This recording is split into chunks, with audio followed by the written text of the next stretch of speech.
providing meals to passengers across 6 continents, sees the food team catering for a global palate. Meals need to reflect the varied geographic locations, local delicacies, national or regional preferences, as well as cultural sensitivities. As a result, the catering team has created a diverse offering.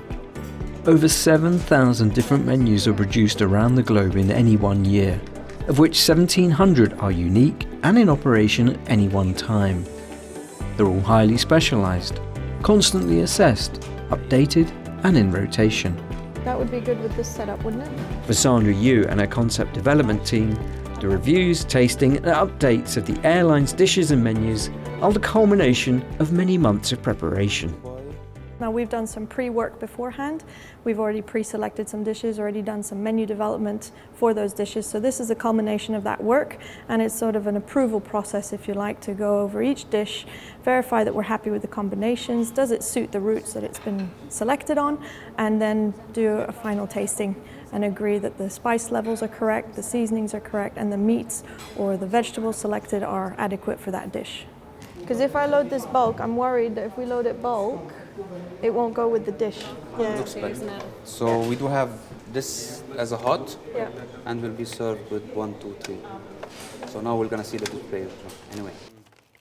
Saeed Al Alam is the regional catering manager for the Middle East and Gulf and Arabic food worldwide.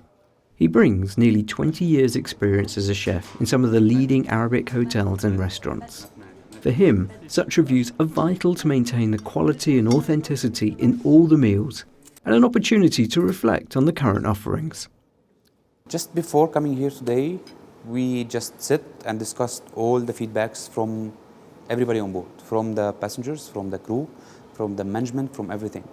So we designed the menu and we present it here and we taste it, we check it, we check each and every items on it, just to make sure that we are up to the standards. So we look into the quality, the service. Is the crew able to serve it on board or it's not? It will be able to dish it on board or not? Is it easy to prepare? Is it easy to reheat? Is it, the time of reheating? So we consider all these things while designing this type of menus. We do have it for the 4 cycles, 4 out, 4 in. It can be, of course, everything will be changed. This one will be standard and this one will be standard. We can play with this one. How long is your flight to Beirut? 3.5 hours, 4 hours. It's for catering. Time to serve it. Yeah. But always a nice fresh crudités and mint and olives. I like it.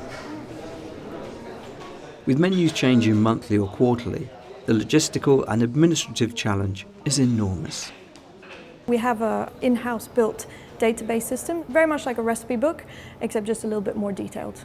We log everything. So we log all the ingredients. We then log what we call the components. So out of a dish, mashed potatoes for us is a component.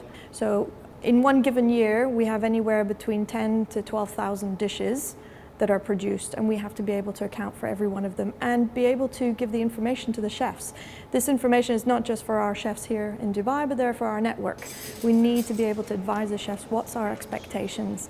Expectations vary across the world, but ours remains the same. It's got to be the highest level and it's got to be made in this particular order.